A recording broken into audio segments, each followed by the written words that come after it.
Hi guys, I want to talk to you today about a dog, a greeting, and a roar from a lion. Kind of like bullying stuff, right, for your kids.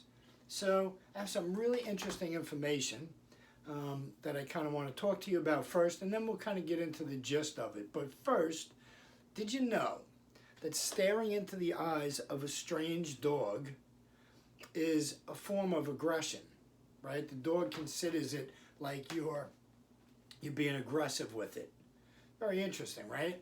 Staring into the eyes of a boxer is a way for you to establish respect and dominance, and also to find weakness, right? And you see these guys always staring at each other, right? And you know, staring into the eyes of a loved one is a way to develop trust and intimacy and respect as well. Very interesting, right?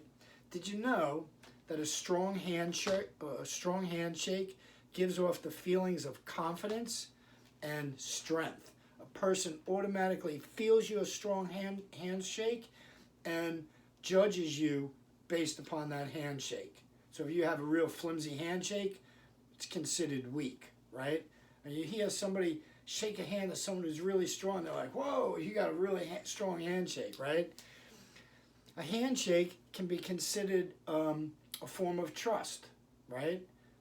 Or a firm handshake with eye contact can establish confidence, respect, and ability. So, like, there's so many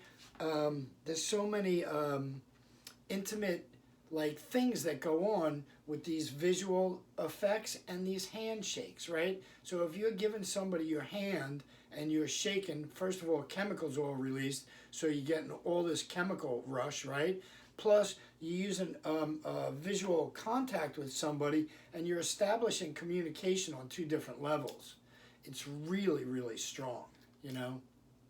Did you know that a lion, when it roars, you can hear its roar from 5 miles away? Think of how loud that is. Think of how piercing that must be. 5 miles away. That's further from your house to the stores, right? And this is in the jungle, right? So 5 miles, that's really significant. Do you know when lions get older and they lose their teeth, they can't hunt anymore, right? So what happens is the lion then becomes a guard or a sentry.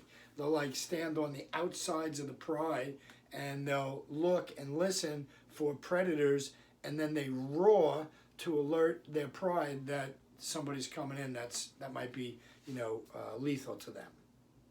So it's pretty cool, stages of development for lions as well, right? They become guards, which is really, really interesting. If you think about it, the lion is supposed to be king of the jungle, right? The fiercest in the jungle. And what happens when they lose their teeth? That's pretty cool. So they have it set up in their pride. So as a lion ages and becomes not useful for certain things, they find other things for it to do. Really, really, really cool. I love that one about lions. And the roar of the lion is like so piercing and so intense, it could cause fear in people and paralyze them, right? Remember when your parents used to yell at you when you were little, and you would just be like frozen, like, oh, he's gonna kill me, right? I'm in big trouble now, right? So think about that. Your voice can cause fear and domination in other people.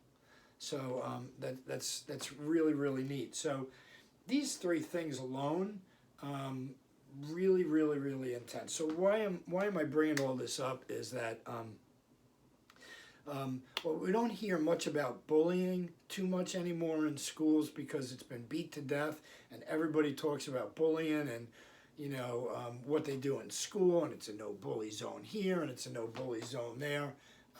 But these things that we went over are very important for our children to learn. For example, the eye contact.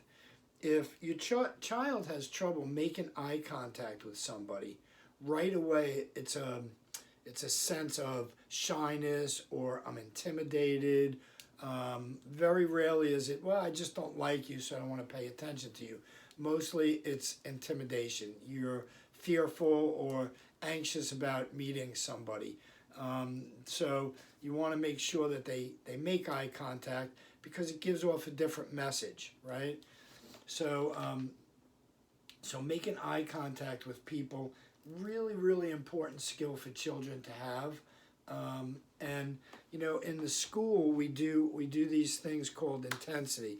Intensity is a skill that we work on the kids on the mat with, and intensity could be soft, or intensity could be medium, or intensity could be really, really loud and large, right?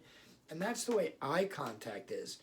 So if you're making like minimal eye contact with somebody, it's sending across this message, like I said before, of intimidation. If your eye contact is not fleeting, but you're going to maintain it while you're talking to somebody, it's kind of normal, right?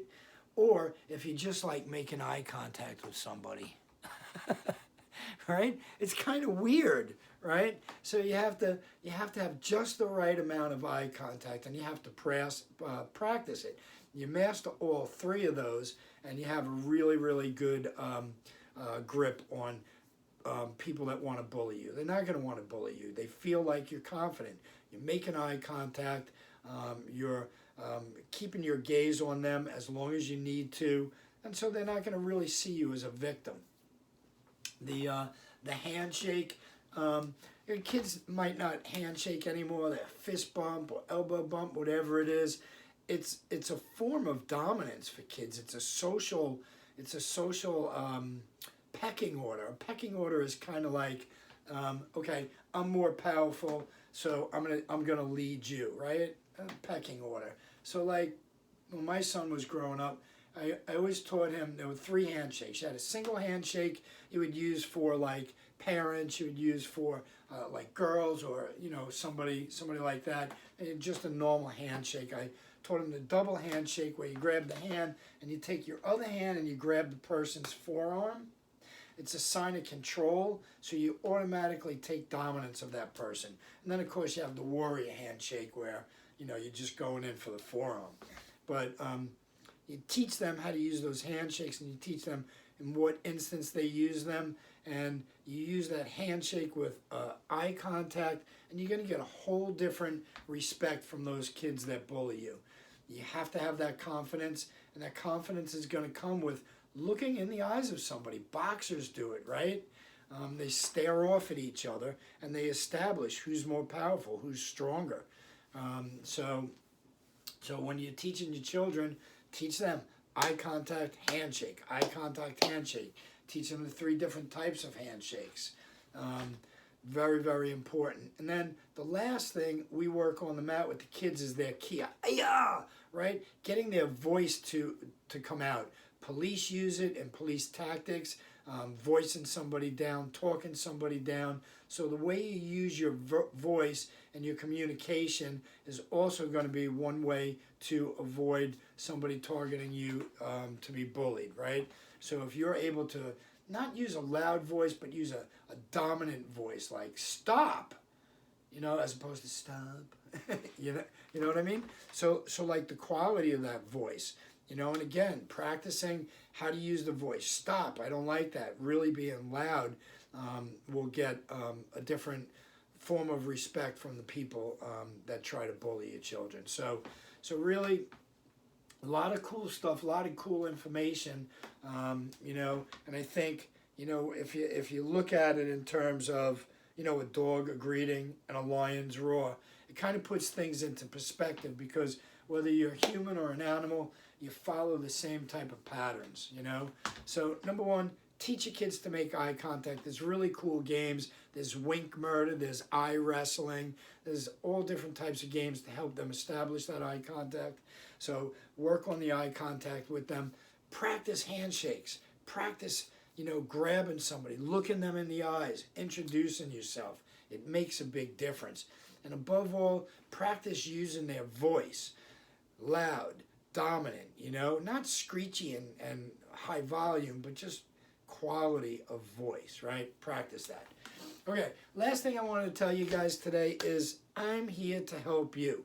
If you have a challenge with your child, if you want me to do some talk about, a specific age group, teenagers, 6-year-olds, 7-year-olds, whatever it is, comment below. Let me know what it is you want to hear from, and I'll do a video on that.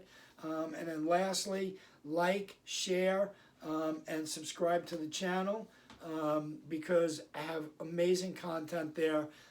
And if you know parents, they'll get information that'll help them raise children too. The bottom line is we want to make everybody's child awesome in the world, and let them have a positive impact on the world, right? So share this stuff. Let's get it out to parents, and let's help as many people as we can. That's it for me today. I'll see you guys next time.